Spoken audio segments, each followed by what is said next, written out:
आपका हकीकी दोस्त चौधरी असलम और आपका छोटा भाई अली रज़ा जब आपसे बिछड़े, वो क्या दिन और ज़िंदगी की कहानियाँ क्या थी?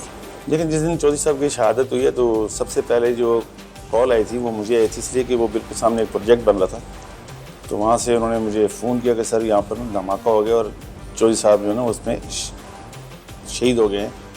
तो वो बंदा वहीं खड़ा था मौके पे। मैंने कहा पहले चेक करो वो खुद हैं, कौन है। उसने कहा नहीं वही हैं और शहीद हो गए हैं। तो मैंने पहली कॉल हमारे उस इकबाल महमूद साहब होते थे हमारे एडिशनल जी आई जी थी मेरे ख्याल में, उनको मैंने कॉल की, उनको मैंने बताया तो वो भी सकते में आ गए। खैर हम पहुँचे वहाँ पर तो जो सूरत हाल थी वो हमने सारी देखी।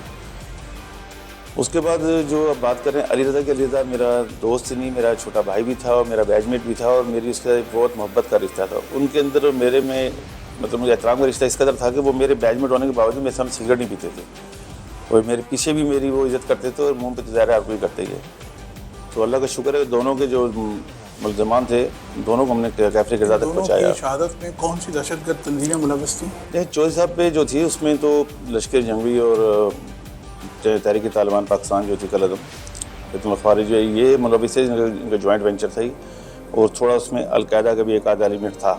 लेकिन जो अली रज़ा को शहीद किया है वो कासिम रशीद ने किया और वो कासिम रशीद जो था वो 12 साल जेल से छूट के आया। उसके बाद वो फिर गिरफ्तार हुआ, जेल के बाहर आया तो उसने जाके अली रज़ा को शहीद ही नहीं किया बल्कि वहाँ खड़े होकर उसको गालियाँ भी दी थी। तो मैं इस चीज़ में पुरसकून हूँ कि उसके इन कातलों को भी हमने उनके अंजाम तक पहुँचा दिया विद इन 2-3 मंथ्स।